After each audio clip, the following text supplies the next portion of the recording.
Bonjour à tous et bienvenue dans VIP. VIP, visage inattendu de personnalité. Inattendu et parfois très inattendu. Vous avez connu Frédérique Bedos, animatrice télé sur MTV, sur M6, sur France 2 pour présenter les Victoires de la musique. Et puis vous ne l'avez plus vue en télé, évidemment, elle avait d'autres plans, d'autres projets. Un projet Imagine, nous avions déjà parlé dans cette émission il y a 2 ans et qui a bien avancé depuis. Frédérique Bedos, bonjour. Bonjour Emmanuel. Alors je réponds à la première question qu'on me pose toujours. Frédérique Bedos n'est pas la fille du Bedos que nous connaissons tous. Voilà, ça c'est fait. Ça c'est fait. Ça n'a rien à voir, mais alors même rien à voir du tout. Parce que l'enfance et l'enfance de l'art est dans des strates bien plus difficiles que celle d'être enfant de la balle. Frédérique arrive avec un livre, La petite fille à la balançoire, témoignage paru aux éditions des Arènes, connues pour leur sérieux. Ça c'est très bien, et qui raconte votre vie pour tous ceux qui vous ont connu sur des talons vertigineux avec un maquillage sublime, un rouge à lèvres bien vif, des bijoux et des robes de prix et de créateurs en train de préparer et présenter des concerts, des victoires de la musique, des émissions. Ils vont tomber de haut, Frédérique, pour ceux qui ne sont pas au courant. Oui, ils risquent peut-être d'être surpris. C'est la première fois que je parle véritablement de mon enfance, de mon parcours, de mon chemin de vie. Et c'est pas une mince affaire, hein, c'est un drôle de truc. Certains m'ont dit mais c'est peut-être une psychothérapie que tu fais grâce à ce livre. Surtout pas. J'ai l'impression que si on a encore des choses à vif concernant son histoire, ça doit être d'une violence absolue de lancer comme ça un livre avec chacun qui va pouvoir commenter comme ça les hauts et les bas de votre vie. Donc non, c'est véritablement parce que je suis réconciliée avec mon histoire qu'aujourd'hui je peux la raconter. La petite fille à la balençoire, vous parlez des hauts et des bas, je réagis tout de suite. C'est ça, le mouvement de la balançoire, qui était votre jeu préféré enfant, mais qui finalement aura été le symbole de toute une vie. Alors, pas encore très longue, hein, cette vie, mais voilà, des hauts, des bas, des très hauts, des très bas. Et puis aussi, c'est aussi l'histoire de quelqu'un qui balance sans cesse entre divers mondes, des mondes très différents. Finalement, dans ma petite enfance, j'ai eu une double vie. Premièrement, une vie avec ma maman biologique et puis une vie avec mes parents adoptifs. Et là, d'un côté, je suis fille unique et de l'autre côté, je suis une petite fille au milieu de plein d'une ribambelle d'enfants. Donc rien que ça, ces mouvements de balancier entre les deux familles, voilà, c'est comme ça que commence La petite fille à la balançoire. Dès la dédicace à mes mamans, point d'exclamation, à celle qui m'a donné la vie, donc c'est Jeanne, qui m'a allaitée avec tendresse et qui m'a confiée, à celle qui m'a recueillie, donc votre maman adoptive, qui m'a nourrie et qui m'a relevée. Merci pour votre amour qui m'a sauvée. 2 mamans pour pouvoir grandir finalement. Une maman Jeanne, on va commencer par elle, hein, qui vous a eu, a priori, on va dire, avec un monsieur haïtien. Ah ben ça c'est sûr, oui. Ça c'est sûr, c'est avéré. J'ai pas connu mon papa biologique, mais on sait que c'était un réfugié politique de Haïti. Voilà, qu'elle a rencontré et ils sont tombés amoureux et je suis née. Mais après, il a disparu, donc je ne l'ai jamais rencontré. Vous avez essayé de le retrouver, ça ne s'est pas bien passé. Ouais. Je ne l'avais jamais retrouvé. Oui, je ne l'ai jamais retrouvé, tout à fait. Si vous nous entendez, monsieur, nous sommes là. Regardez, elle est bien, votre fille. Votre maman vous a élevé un peu comme elle a pu, ça a été la vie de bohème, quand même, on va dire ce qui est. Une vie faite de beaucoup d'amour, mais de beaucoup de folie, finalement, et de peu de sécurité. Oui. En fait, c'est une femme qui déjà n'a pas eu de famille elle-même. Elle a été élevée à l'assistance publique, donc ça part déjà, la vie commence difficilement déjà. Et puis en fait, vers 15-16 ans, elle se barre. Elle fait une fugue et puis elle part à Paris. Et elle est très artiste et donc elle vit effectivement comme elle peut à Paris jusqu'à ce qu'elle rencontre mon père. Et elle tombe enceinte, donc elle accouche en Normandie parce qu'elle est d'origine normande. Et donc je nais en Normandie. Je sais que quand on me regarde, on n'y pense pas forcément. Si, bien sûr. Et puis en fait, tout de suite après, on retourne vivre à Paris. Et en fait, très souvent, elle vendait des fleurs, des roses dans les bistrots. Et moi, je dansais sur les tables. Donc, j'étais déjà faite pour le spectacle. Il y avait déjà un petit peu de ça. Ouais. En ne mangeant pas tous les jours à votre faim, vous ne savez pas très bien, finalement, comment elle vous a élevé, comment elle vous a nourri. Ça vous paraît même tenir un peu du miracle. Tantôt aidée par des personnes, parce qu'elle savait attirer, malgré tout, la sympathie autour d'elle. Puis tantôt, faite de menus larcins dans des supermarchés, ce qu'on veut, quoi. Oui, d'ailleurs, c'est marrant parce qu'on pourrait dire des menus larcins. Moi, je ne vois même pas du larcin là-dedans. Quand il s'agit de survivre et de donner à manger à sa fille, sincèrement, voilà, là, on n'est plus dans le vol, on est dans la survie, tout simplement. Donc, je trouve assez rigolo parce que je ne regarde pas tout ça avec un œil dramatique, même si, évidemment, que ce n'était pas drôle tous les jours. Mais je trouve que ça a aussi pas mal d'aspects comiques. C'est-à-dire qu'elle avait une espèce espèce de gros sac en cuir avec un double fond. Et donc, de temps en temps, elle essayait de mettre un rôti dedans, quoi. Donc, je trouve que c'est assez rigolo quand on y pense, parce qu'il faut quand même une certaine imagination, une certaine fantaisie. Et puis, il faut du coffre, parce que c'est jamais évident de passer le moment de la caissière en sachant pas si on va se faire choper, quoi. Donc, moi, je tremblais, en tout cas. On imagine bien. Ouais. Cette vie, elle est usante. Votre maman était fatiguée et un prêtre va lui conseiller d'aller voir cette famille à Lille. Donc, il faut quand même monter à Lille, depuis Paris. Une famille dont vous ne savez pas finalement grand-chose. Vous avez 3 ans, vous, à l'époque, donc vous suivez, évidemment.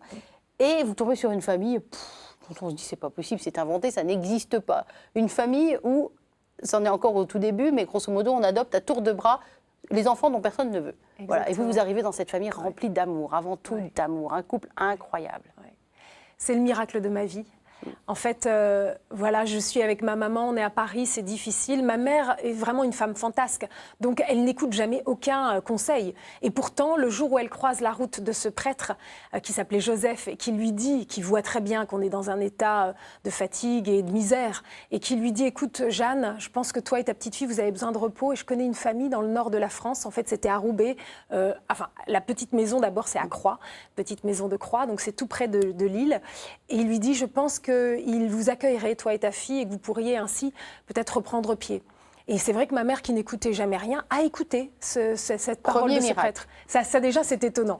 Et donc, effectivement, on prend le train, on arrive là-bas, et je me souviens d'arriver devant le portail de cette petite maison, une petite maison charmante, hein, et on sonne à cette porte, et il y a une pancarte sur le devant de la porte, et il est marqué « Ici, chien gentil ». Et ça veut déjà tout dire de l'esprit de cette famille complètement originale qui va nous accueillir. Je vois une femme nous ouvrir et elle respire la tendresse, l'amour, elle a les bras ouverts, elle est le sens même de l'accueil.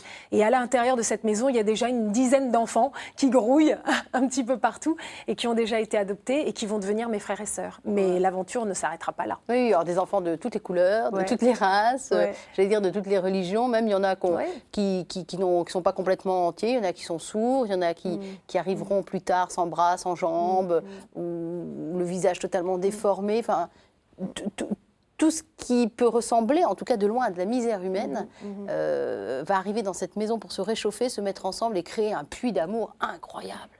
En fait, c'est vrai que c'est l'histoire, c'est complètement particulier parce que normalement, l'adoption, c'est quelque chose de compliqué. Oui. Donc déjà, adopter un enfant, ça veut dire qu'on adopte un enfant qui a déjà une blessure, la blessure de l'abandon. Très souvent, ça crée une colère à l'intérieur de l'enfant. C'est ce qui va faire que souvent, il va revendiquer avec violence, qu'on s'occupe plus de lui, etc. Donc, si en plus vous ajoutez comme ça plusieurs enfants qui ont déjà un parcours chaotique, traumatique, qui en plus sont pour certains handicapés, on pourrait se dire qu'on juxtapose les uns à côté des autres des problèmes et que ça va créer la cata. Et en fait, c'est là que le miracle, la magie opère, parce que finalement, là où chacun pourrait caresser son nombril et donc revendiquer cette part d'amour en plus, eh bien, il voit à côté de lui un autre enfant, une autre petite fille, un autre petit garçon qui a un parcours encore plus complexe que le sien. Et donc là, au lieu de se caresser le nombril, eh bien, on se décentre et on va vers l'autre. On a envie d'aider l'autre.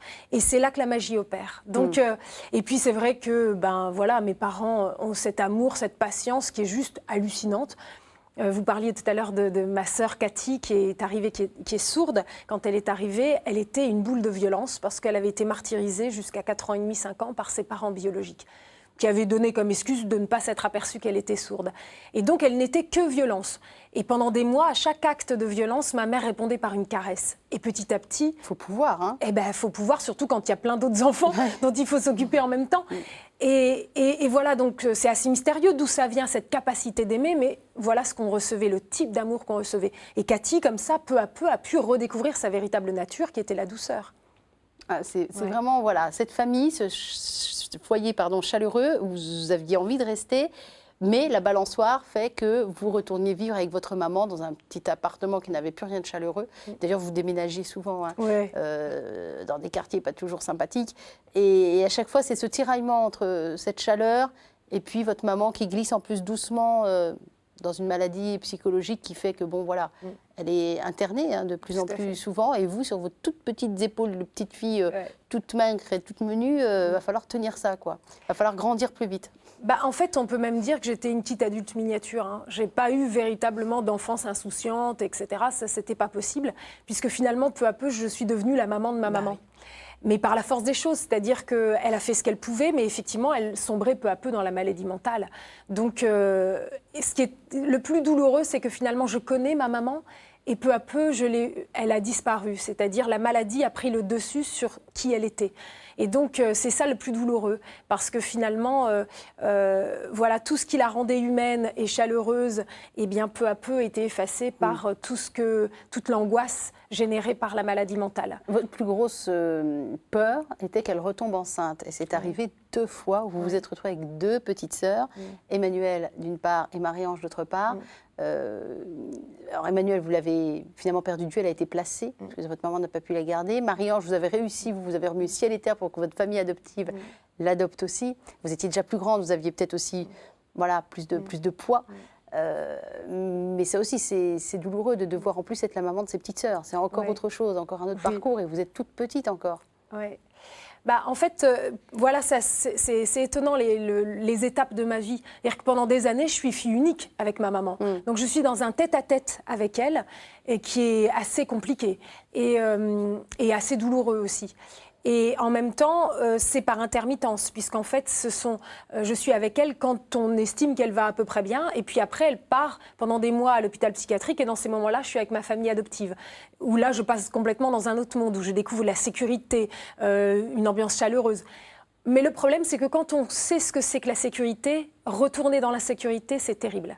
Tant que vous ne savez pas ce que c'est, vous ne vous rendez pas compte, en fait. Mais quand vous savez ce que c'est, alors c'est vraiment très dur de retourner dans la sécurité. Ma mère pouvait avoir des réactions très, très inattendues, donc je ne savais jamais à quoi m'attendre chaque jour. Et donc je devais prendre en responsabilité toutes les choses importantes du quotidien. Je savais que si elle ne pensait pas à payer l'électricité, on n'allait pas avoir d'électricité, etc., des choses comme ça. Puis après, il y avait aussi les crises de folie ou les moments où elle faisait des tentatives de suicide, et il fallait que je trouve un téléphone, il fallait que... Voilà, c'est des choses comme ça. Il faut tenir debout quand on voit le sang gicler sur les murs et tout ça. Hein. C'est violent, c'est vrai, c'est violent. Et c'est donc beaucoup d'angoisse à gérer. En même temps, heureusement, il y avait l'école. C'est-à-dire quand j'étais à l'école, j'avais l'impression d'être dans une bulle où finalement je pouvais laisser mes problèmes de côté et je me plongeais dans tout ce qu'on apprenait. Et puis il y avait les copains, les copines. Être comme les autres. Voilà, exactement. Ça, vous avez tenté pendant toute votre enfance d'être comme les autres. Surtout ne pas voir que j'ai pas d'argent, que mes habits viennent du secours catholique, que ne pas voir que je mange pas forcément à ma faim.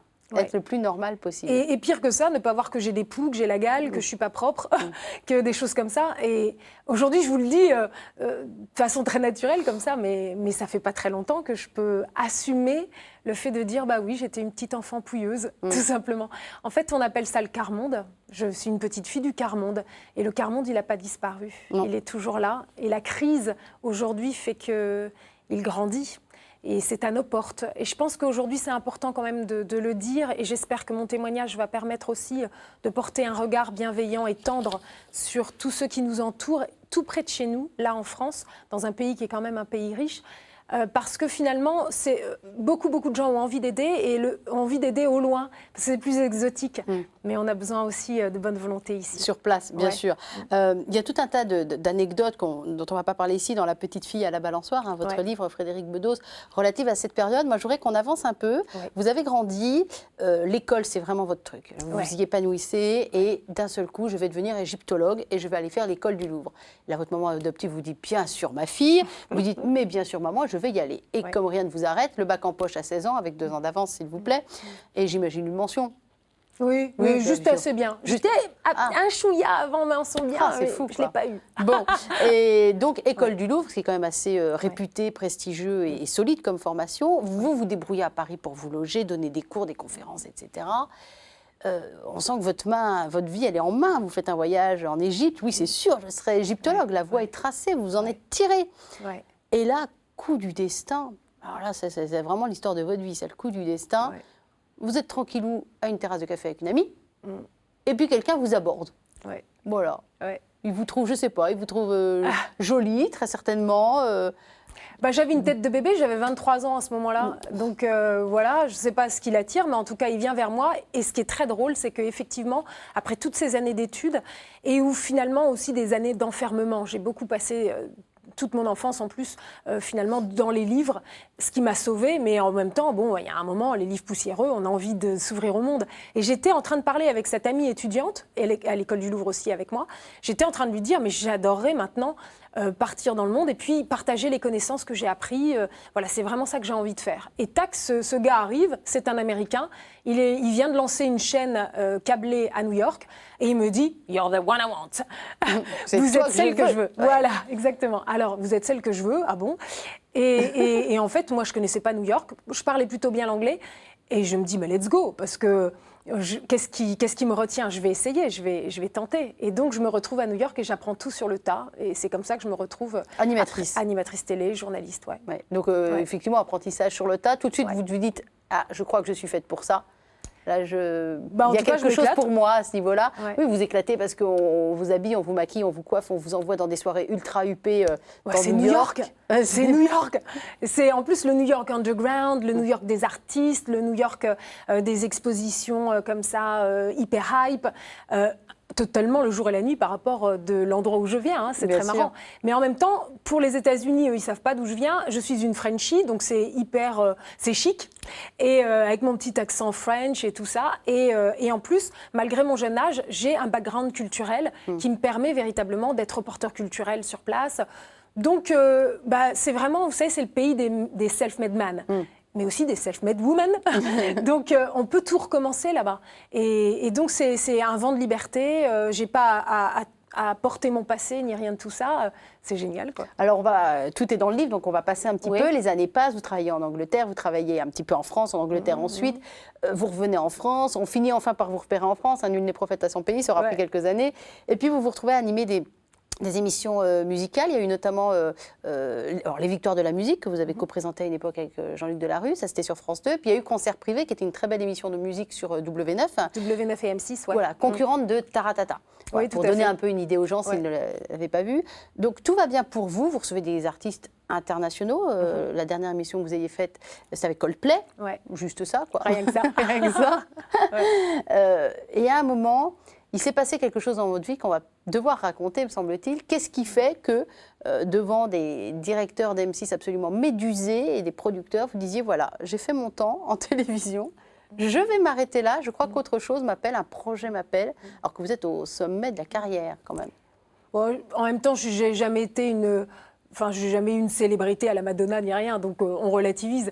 Mais c'est vrai que voilà, j'ai senti comme un appel, quoi. C'est-à-dire que toute l'histoire de mon enfance, qui est quand même une histoire intense au niveau de l'amour. C'est vraiment le mot, quand je dis le livre, je dis l'amour m'a sauvée, c'est véritablement ça, quoi.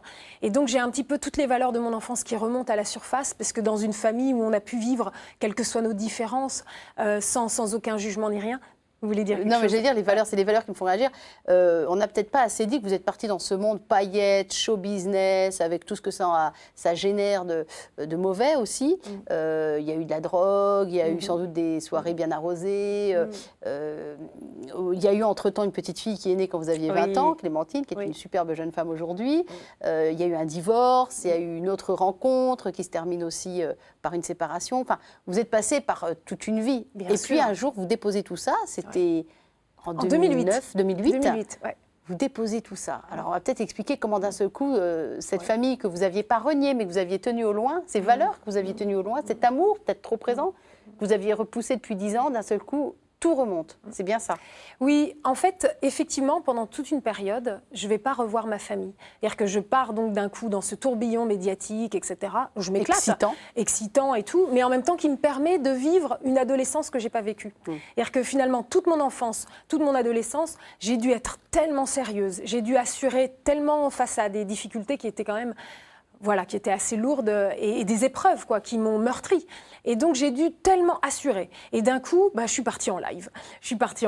Je me suis éclatée, j'ai fait n'importe quoi. Tout n'est pas recommandable, attention.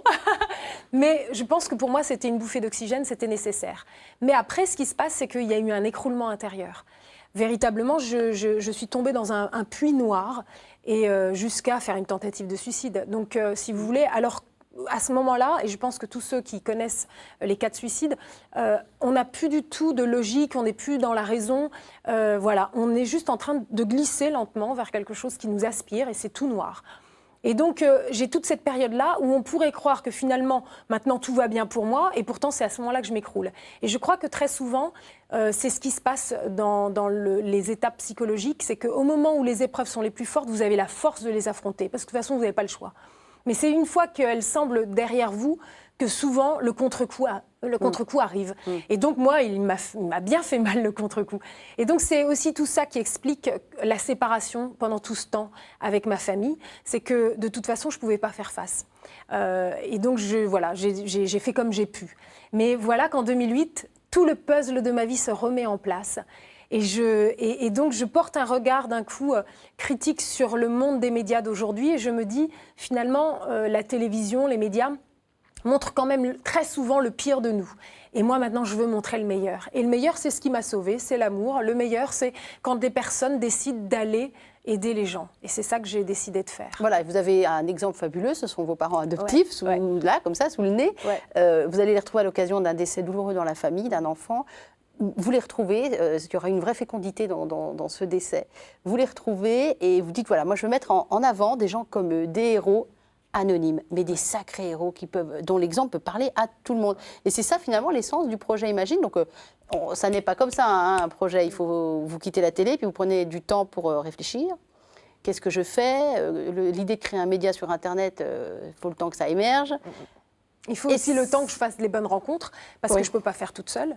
Donc il faut que je trouve des personnes qui, elles aussi, sont inspirées par ce que j'ai envie de mettre en place. Et en fait, c'est vrai que je quitte le monde de la télé. On pourrait se dire, j'aurais pu essayer de faire les deux en parallèle, mais je sens qu'il faut que je sois radicale dans cet engagement. Je sens que ça demande cette radicalité-là. Donc, du coup, j'y vais tout feu, tout flamme. Mais en fait, je vais passer un an et demi de désert avant de réussir à le mettre en place. Alors, le premier acte symbolique, ça va être de vous couper les cheveux, parce que à la télé, pour ceux qui s'en souviennent, vous aviez des cheveux longs, lisses, défrisés, voilà, avec toujours des robes de prix, etc. Et là, il fallait retrouver la coiffure naturelle héritée de votre papa haïtien, finalement. Oui, ça peut paraître un petit détail, mais c'est vrai que finalement, la machine médiatique, elle vous transforme. On vous transforme en star. Et effectivement, OK, au début, vous vous dites « Waouh, mais je suis sublime » parce qu'on vous a tellement transformé que vous êtes au top de vous-même. Sauf qu'en fait, vous n'êtes plus vous-même. Donc, vous êtes au top, mais pas de vous-même.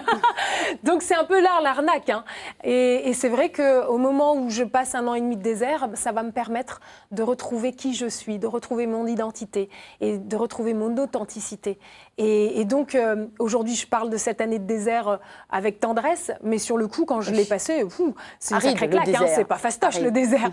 Et vous avez des moments de doute, etc. Mais finalement, je pense que c'était nécessaire parce que moi, je voulais montrer le meilleur, et le meilleur, c'est en vérité, en sincérité, en intégrité. Il fallait déjà que je retrouve cette intégrité. On va montrer une publicité que vous avez faite pour le projet Imagine. Je crois que ça va peut-être donner aux spectateurs qui nous regardent l'idée de ce que peut être ce projet. On y va.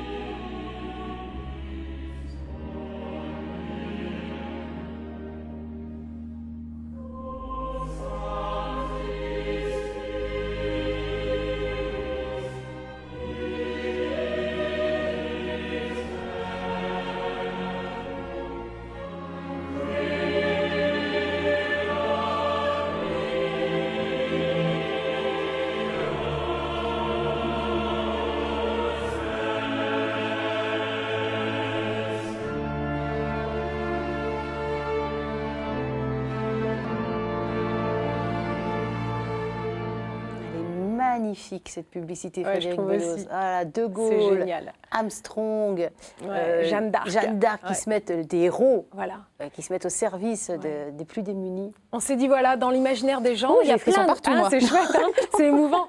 On a plein de grandes figures historiques dans notre mémoire, dans notre imagination, que l'on estime être des héros. Et là, on s'est dit, on va les mettre dans les positions de mes héros, qui sont des héros de la solidarité, du partage, de prendre soin de l'autre. Et voilà, donc en fait, nous sommes tous appelés à être des héros. Alors pour expliquer à nos téléspectateurs, les héros Imagine, ça va être par exemple le tout premier héros sur lequel vous ayez fait un portrait, parce qu'en fait c'est ça le projet Imagine, c'est un site internet avec des films que vous tournez, bien aidés par tout un tas de gens, soit financièrement, soit de manière active. Oui, c'est-à-dire c'est un cercle vertueux. Voilà. Tout fonctionne avec des dons, et vous êtes tous les bienvenus pour nous aider. Avec les dons, on fait les films, donc les portraits de ces héros, qui sont souvent des porteurs d'associations, d'ONG, en tout cas des personnes qui ont identifié des problématiques et qui ont relevé les manches, ont foncé dans le tas, ont trouvé des alternatives, ont mis en place donc ces solutions qu'ils ont inventées, avec souvent peu de moyens. Et ça porte des résultats extraordinaires. On voit vraiment des vies sauvées.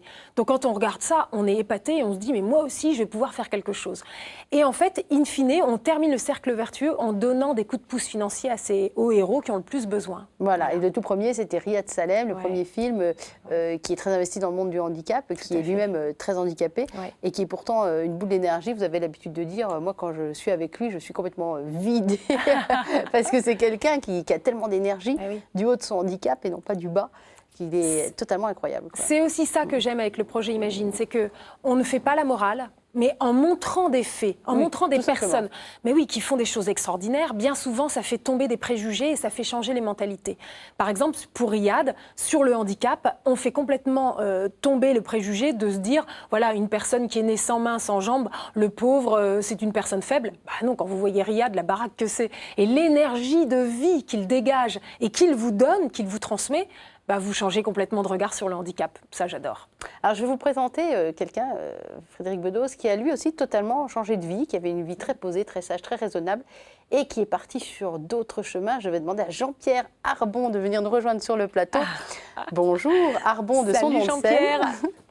Puis tout à l'heure, on t'est accompagné à votre guitare, Jean-Pierre, qui était posée là tranquillement. Restez sage. Alors, Frédéric, je sais que vous publiez aux Arêtes, mais là, je vous présente l'ancien PDG des éditions Flammarion. DG, c'est pas exactement pareil. Pardon. Et qui a une vie très, très sérieuse, de chef d'entreprise, de grandes écoles d'abord, de chef d'entreprise ensuite, et puis voilà, qui s'est dit à 50 ans, mais moi, je vais changer de vie. Ma vie, elle est peut-être ailleurs, et ma vie, c'est peut-être avec une guitare que je vais la faire, et non plus tout ce qui faisait votre vie avant. Mais avant d'en parler, Jean-Pierre, vous avez écouté la première partie de l'émission, vous avez lu le livre de Frédéric Bedos, Sa petite fille à la balançoire. Qu'est-ce que vous avez retenu de cette première partie de l'émission? Il y a une phrase qui vous a interpellé? Il y a beaucoup de choses qui m'ont interpellé, parce que je trouve cette histoire tellement extraordinaire. Je pense qu'il y a d'ailleurs une phrase à la fin du livre que vous avez redite un peu, c'est-à-dire en fait... On est très souvent conditionné dans la société à faire des choses qui ne sont pas vraiment vous-même. Et donc on est au top, mais pas au top de soi-même. Et là, en fait, il y a une phrase où vous dites finalement, aller vers l'autre, de s'épanouir en allant vers l'autre plutôt qu'en s'occupant de soi, en allant vers l'autre. Et ça, c'est quelque chose qui me touche beaucoup. Et j'ai dévoré ce livre. On l'a tous lu d'une traite. Tous ceux qui le lisent d'une traite. C'est incroyable. Moi, j'allaite en lisant le livre. Pas moi, mais bon. C'est bien de le préciser, Jean-Pierre, on avait un doute. Il y avait un doute. Non, mais il vous a marqué aussi tellement l'histoire. J'ai trouvé on est d'accord qu'on la voit tout de suite en télévision, cette histoire. On dit tout de suite, faut qu'il y ait prochaine étape, après la pub, le long métrage. Et effectivement, cette pub est magnifique. Cette idée qu'il y a des vrais héros anonymes, ça j'y crois profondément, et des gens qui font marcher le monde et qui font que ça tient encore à peu près. sont pas ceux dont on dit, voilà. Pas forcément Pas ce qu'on forcément croit, hein. ceux-là. Non. Mais Ouais. vous savez, je trouve que Jean-Pierre, on va raconter votre histoire et puis on écoutera évidemment ce que vous faites parce que Jean-Pierre est devenu chanteur, au cas où vous ne l'auriez Ouais. pas compris, avec une guitare. Vous aussi, vous êtes, je ne sais pas si le mot est héros, mais en tout cas, vous êtes un homme de la transgression. Vous étiez un patron influent, vous lâchez tout à 50 ans en vous disant, moi, j'écris des chansons, j'ai envie que ce soit ma vie totalement. Votre femme vous a emboîté le pas d'une manière admirable Ah ouais, elle m'a en se même- mettant à votre service. Elle m'a même un peu précédé. Elle était même un demi-pas devant moi dans certaines étapes. Oui. Non, mais c'est important ce que Frédéric disait, on ne fait rien tout seul. Non. Voilà, vous vous C'est lancez un clair. nouveau C'est défi vrai. à 50 ans, je trouve ça fantastique. Vous lâchez votre carte de visite, vos prérogatives. Je pense que vos amis DG ou PDG ont dû vous trouver un brin vrillé quand vous leur avez dit « je vais monter sur scène et chanter mes petites chansonnettes ». Ça a dû être dingue cette histoire. Oui, c'était assez amusant. C'est vrai que j'avais fait enfin, Claudine et moi, on avait organisé une C'est sa fête, femme, moi, Claudine. Claudine étant ma Oui. femme, pour mes 50 ans. Et j'ai fait mon coming out de chanteur. Et j'ai annoncé à ma famille et à mes amis que maintenant j'allais chanter. Et là, ça a été effectivement... bon, la soirée était très gaie, très festive, etc. Mais il y a quand même eu des réactions un peu surprises parce que c'est vrai que, en fait, 50 ans, c'est quand même tard. Vous avez changé plus tôt, vous avez bien fait. Et puis, c'est tard, mais je suis quelqu'un de lent. Voilà. Je me mets en route lentement, je réfléchis lentement, voilà, ça décante lentement. Mais après, quand c'est parti, c'est bien parti. Alors, on va peut-être écouter un premier extrait de ce que fait Jean-Pierre, une chanson qui s'appelle « M'enfuir vers toi ». Oui. On peut dire que toi, ça peut être qui on veut, ça peut être aussi quelqu'un de très, très, très haut placé, il n'y a pas plus haut. Voilà, On peut dire c'est ça. ça. Il y a deux lectures. Alors, Ok. lecture. On va vous écouter, Jean-Pierre.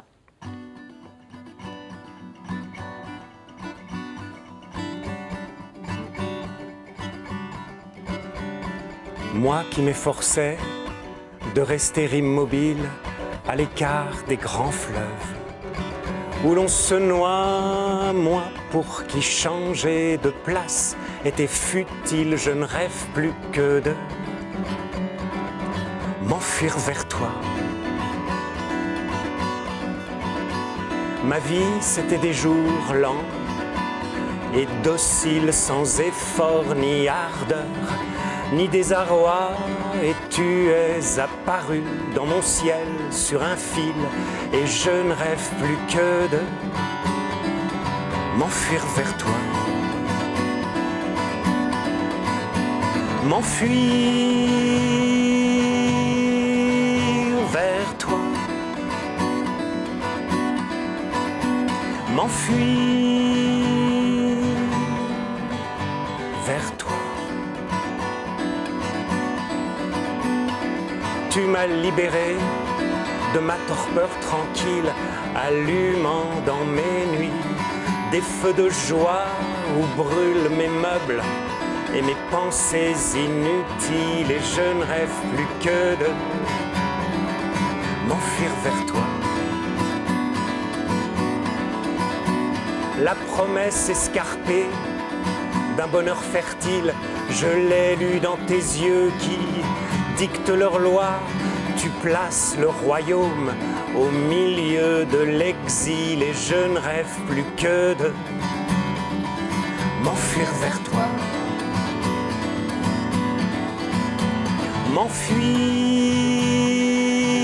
M'enfuir vers toi. M'enfuir vers toi.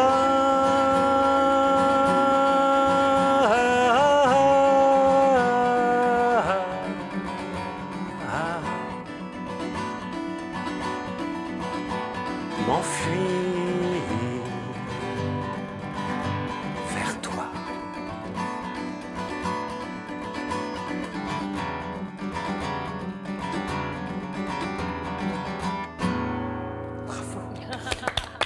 Nous, on est totalement privilégiés.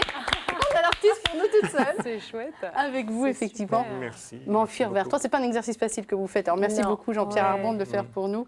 M'enfuir vers toi, m'enfuir vers Dieu, je me trompe pas. Non, ça peut effectivement. Mais moi, j'ai une conception de Dieu. Je pense que un jour, en fait, où j'ai reçu une éducation catholique, etc. Puis tout ça a été un peu mis de côté.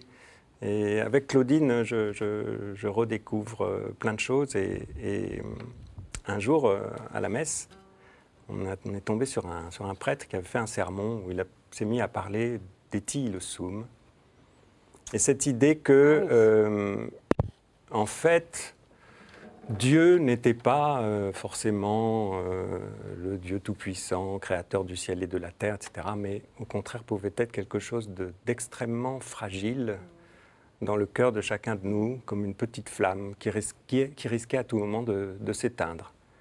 Et que la responsabilité qu'on avait, et bon, elle écrivait ça dans les circonstances tragiques de la guerre, camp de concentration, etc., de protéger Dieu. Voilà. Et donc, cette petite lueur, voilà, je me suis parti à sa découverte. J'ai découvert quelques braises. Je souffle dessus. Alors, je ne suis pas encore une belle et radieuse flamme comme Frédéric. Mais enfin, bon, ça pousse un peu. Ah, c'est beau. Je trouve que dans la chanson « M'enfuir vers toi », je trouve que vous êtes vachement retrouvés.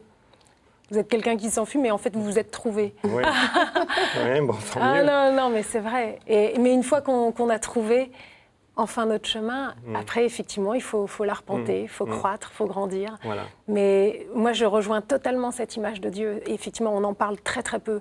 Mais on parle toujours du Dieu tout-puissant. Mais si Dieu existe et qu'il est amour, il est aussi l'être le plus vulnérable qui soit. Exactement. Et donc voilà, effectivement, le protéger, je trouve ça merveilleux de se dire qu'on peut protéger Dieu. C'est vraiment Dieu qui habite dans nos cœurs, Dieu qui habite à l'intérieur de nous. Non, c'est magnifique. Le projet Imagine a d'ailleurs été rendu possible, ça ne s'est pas expliqué dans le livre, parce que c'était peut-être pas l'objet, mais en même temps l'amour transpire de partout dans ce livre, est aussi passé par une conversion. De votre côté, Frédéric, c'est pas un petit événement dans une vie, c'est même dramatique souvent pour les gens qui sont convertis, ils perdent tous leurs repères. C'était un peu un préalable nécessaire au projet Imagine, c'est ça qui a permis de sortir de cette dépression et de se remettre debout. Alors, je ne sais pas si c'était le préalable nécessaire. En tout cas, pour moi, ça s'est passé comme ça. D'accord. Ce sont les faits. Ce qu'il y a, c'est que moi, j'ai toujours cru en Dieu. Je connaissais le Père, quoi. Il m'a accompagnée. Moi qui ne connaissais pas mon père biologique, pour le coup, j'avais un Père céleste qui était à mes côtés. Et heureusement, parce que je me sentais protégée. Et je pense vraiment que ça a été plus que nécessaire. Sinon, j'aurais peut-être sombré dans la folie quand j'étais petite. Je pense vraiment qu'il y avait de quoi. Et que finalement, il y avait toujours une joie en moi. Il y avait toujours comme ça, une espèce de flamme d'énergie, de vie qui était là. Mais après, effectivement, quand je pars, que je pars dans mon délire de la folie médiatique, etc., je m'éloigne de tout cela. Et effectivement, Dieu refrappe à ma porte. Et là, je rencontre vraiment le Christ. Et c'est évidemment que ça transforme toute ma vie. Et ce que j'aime beaucoup dans votre histoire, Jean-Pierre, c'est que là aussi, il y a une radicalité. Voilà. C'est extra. C'est-à-dire que moi, j'aurais pu garder un pied dans la télé tout en essayant de voir ce que je peux faire sur Internet avec le projet Imagine. Vous auriez pu continuer votre carrière chez Flammarion ou ailleurs, tout en gardant comme hobby le samedi et dimanche de chanter. Voilà, mais c'est ce que j'avais fait effectivement pendant longtemps, c'était un hobby. Mais ça ne suffisait plus. Il y a un moment, il y a la radicalité qu'appelle Frédéric. Oui. Et finalement, est-ce que de se retrouver intérieurement, comme vous l'avez fait tous les deux, n'a pas permis de libérer le chemin aussi à Dieu, vous guidé par votre épouse, qui vous précède sur ces chemins-là, mais est-ce que ça n'a pas laissé sa place finalement, ce retour à vous-même en pleine vérité, en pleine lumière, et même si ce n'est pas facile, je pense, il y a eu un désert aussi. C'est très paradoxal, parce que c'est vrai que c'est un chemin qui est une espèce de retour sur moi, quoi, enfin, de redécouverte justement au plus intime de soi, de cette capacité d'amour. Moi, c'est ça qui me reconnecte en fait à cette idée de Dieu et de la religion et des autres, enfin, de me voir vraiment comme semblable, absolument semblable aux autres. Alors que toute l'éducation des grandes écoles, etc., c'est de dire vous êtes l'élite, vous êtes ceci, vous êtes cela, etc. Et on fait de vous, quelque part, un peu, on vous dresse à être efficace, on vous dresse à profiter des faiblesses des autres, on vous dresse à tout ça. Et aller contre, finalement, des années et des années de dressage, c'est pas un voyage si évident.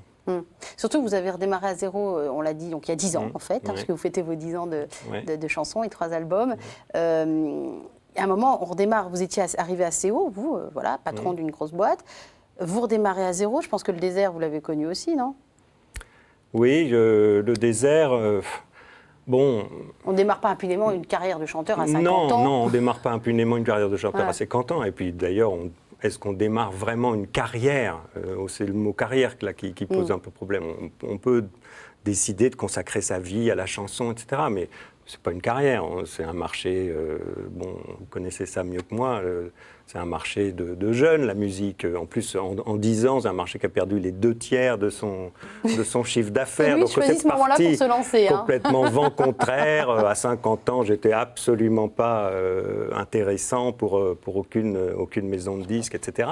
Et par ailleurs, il y a un autre circuit pour aller dans la chanson, qui sont toutes les petites salles tenues par les associations, ce qu'on appelle en rigolant les mecs à pipe, qui sont des militants purs et durs. Et là, mon passé de chef d'entreprise, le fait que je ne sois pas consumé par ma flamme artistique depuis mon plus jeune âge, etc., me disqualifie presque automatiquement pour eux. Donc, et heureusement, il y en a quelques-uns rares qui m'écoutent et qui veulent bien me programmer, me faire venir chez eux. Mais c'est vrai que c'est difficile. Est-ce que votre vie d'avant vous manque à tous les deux? Moi, c'est particulier parce qu'en fait, j'ai jamais autant tourné ni fait mon métier de journaliste que depuis que je fais le projet Imagine. Je veux dire, là, pour le coup, je fais des reportages où je gère tout de A à Z. Et en plus, le métier est encore plus passionnant qu'avant puisque je peux aborder tous les sujets, tous les thèmes. Je travaille avec l'ONU, tout ça. Enfin, c'est extraordinaire. Et qu'elle est sa propre patronne. Voilà, mais par contre, bon, c'est le stress. Hein, voilà, mais c'est... Voilà, donc moi, c'est pas ça. Donc je peux pas dire... Ça peut pas me manquer, véritablement, puisque je suis plongée dedans chaque jour. Simplement, c'est plus au service des mêmes valeurs, c'est plus au service de la même machine. Ce que j'aime beaucoup quand je vous entends, parce que vous avez fait HEC, hein, c'est ça? Oui, oui. Et normalement, les gens qui sortent de HEC, ils ont été tellement bien formatés, enfin bien entre guillemets, qu'effectivement, un choix de dingo comme vous l'avez fait, c'est juste pas possible normalement. Voilà. Ouais, heureusement, il y en a quand même quelques-uns. Mais oui, mais c'est vrai que normalement, voilà, parce que c'est tout sauf un choix raisonnable, surtout que vous savez, voilà, qu'il n'y a pas de marché, que ceci, que cela, alors que normalement, on fait des études de marché et tout avant d'y aller. Alors, vraiment, ça me réjouit le cœur, parce que oui, c'est possible. Et en fait, effectivement, ce n'est pas un choix de carrière que vous faites, c'est un choix de liberté. Et c'est ça qui est fantastique. Et véritablement, ce message-là, il faut qu'il passe. C'est que nous avons le droit d'être libres, et c'est même conseillé. C'est là que va se trouver l'intensité de notre vie. Et donc, il faut y aller. Évidemment, vous n'allez pas forcément avoir le chemin de sécurité tel qu'on peut vous le vendre. Mais aux joies, nous sommes en pleine crise, la sécurité n'existe plus. Donc on oublie, choisissez la vie. Choisissez la vie. Parce que la sécurité morbide, c'est pas la vie. Je dis souvent, on a une des grandes valeurs aujourd'hui qui est prônée par notre société, c'est le confort. Alors, il faut tout faire pour se construire notre confort. Ça peut être attirant comme ça, mais enfin, une fois que vous allez être super bien confortablement installé dans votre fauteuil, vous allez y crever, tout simplement. Donc, est-ce que c'est vraiment votre souhait ?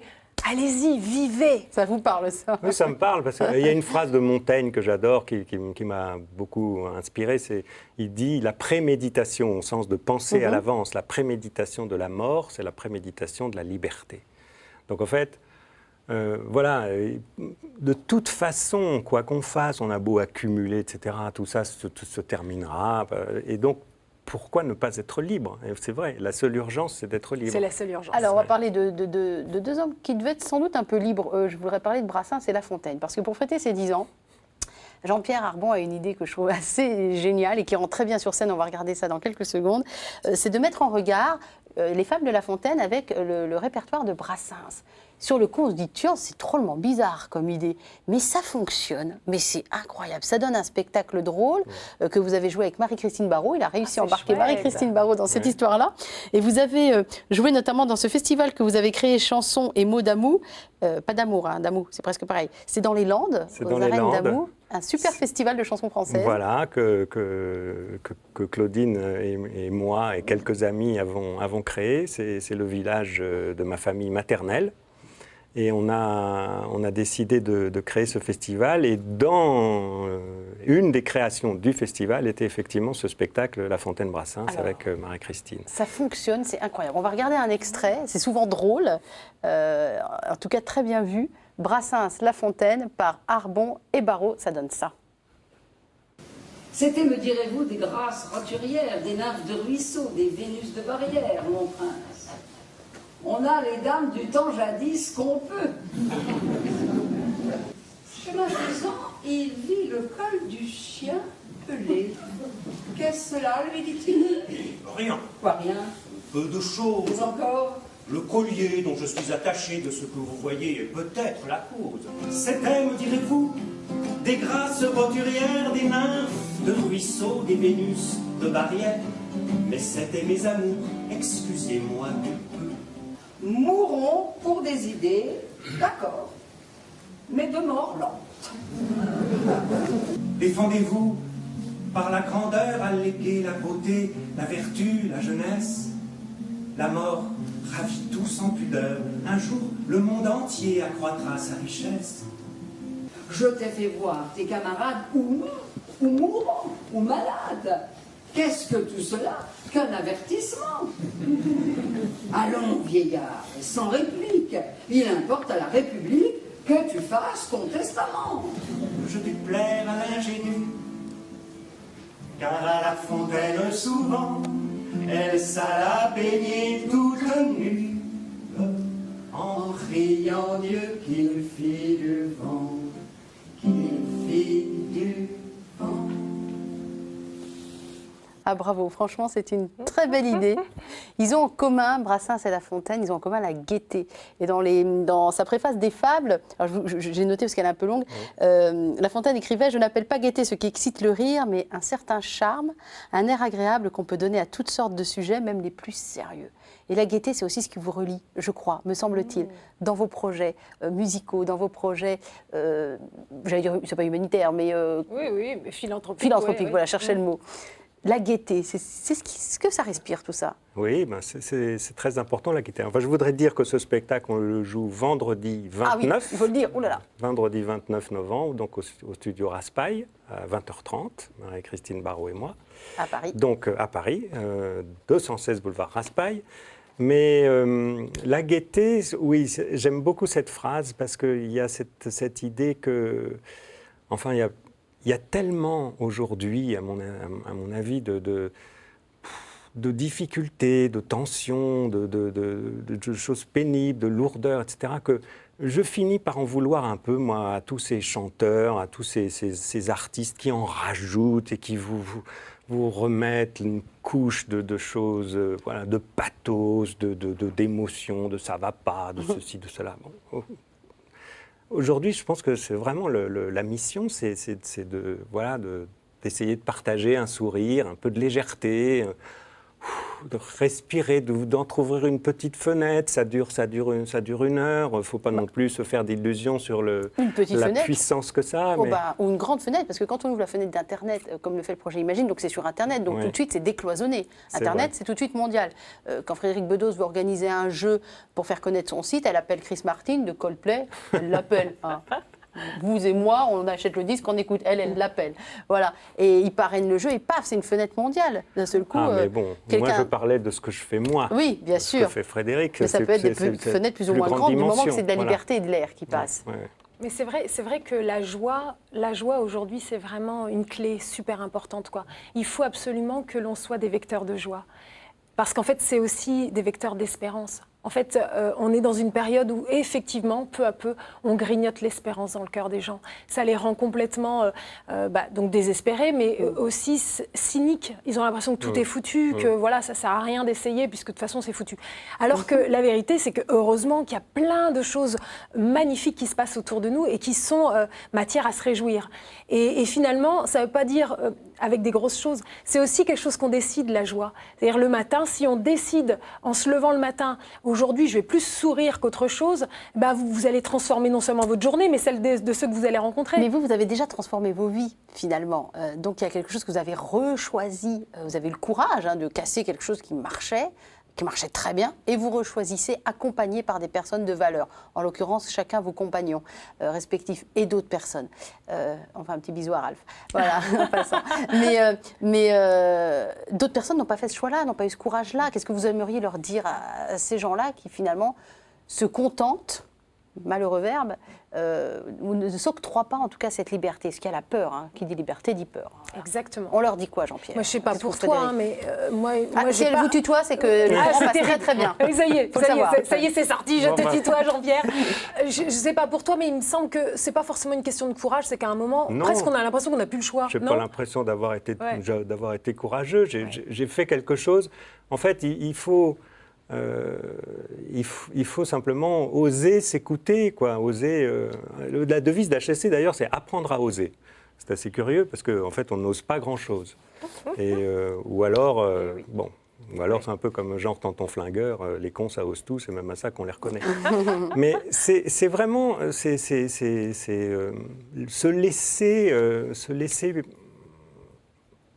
laisser sa vie être guidée par des vraies choses, pas par l'extérieur, pas par des espèces de coffrages, de structures, etc., qu'on vous définit et on vous dit, hop, le chemin c'est par là. Et comme si on était après tout un espèce de troupeau de moutons qu'on dirige vers une espèce d'abattoir, je ne sais pas.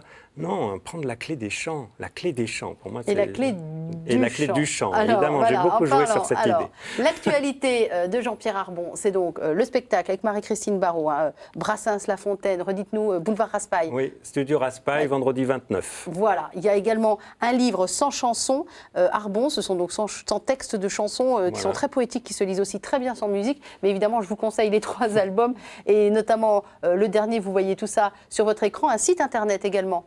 Oui, un site internet qui n'est pas très à jour, mais je fais un Bah, blog il va falloir le qui mettre à jour s'appelle, il maintenant. faut que je le mette à jour, je vais le mettre à jour, arbon-le-site.com. Pour Frédéric Bedeau, sa Voilà. petite fille à la balançoire, ruez-vous dessus. Les arènes, c'est un livre, alors je vous le dis franchement, comme je le pense, mais c'est un livre qui risque bien de changer votre vie, figurez-vous. Voilà, parce que ça va changer votre manière de voir, ça va vous déplacer un petit peu dans votre quotidien, et ça ne peut pas vous laisser insensible. Le site internet, leprojetimagine.com, où on retrouve Frédéric et tous les portraits qu'elle a pu déjà faire. Vous pouvez faire des dons aussi. Et puis, moi, je propose qu'on termine en chanson, L'étoile et la fourmi. Ah, si on a le temps. Allez, c'est parti.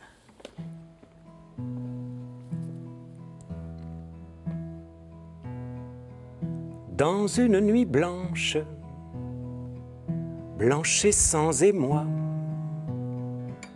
une étoile se penche vers moi, se penche vers moi.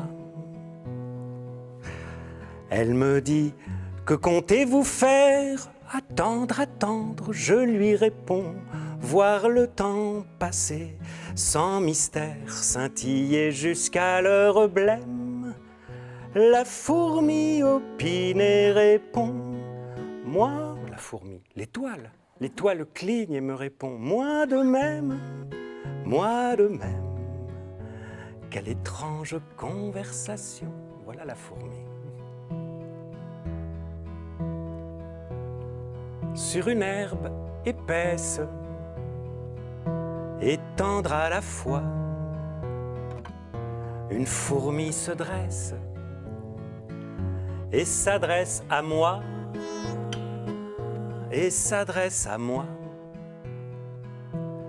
Elle me dit, que comptez-vous faire? Oh, tant de choses, je lui réponds, biner, bêcher, creuser la terre, travailler jusqu'à l'heure blême.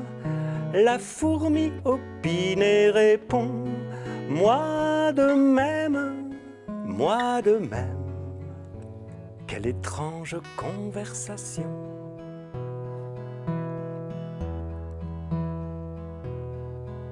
Au bout de mes rêves, il y a la joie. Ton amour se lève et monte vers moi,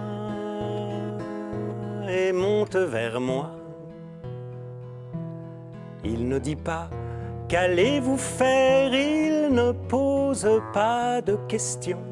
Il me sourit dans son mystère, s'offre à moi jusqu'à l'heure blême. Mon cœur ébloui lui répond, moi de même, quelle étrange conversation.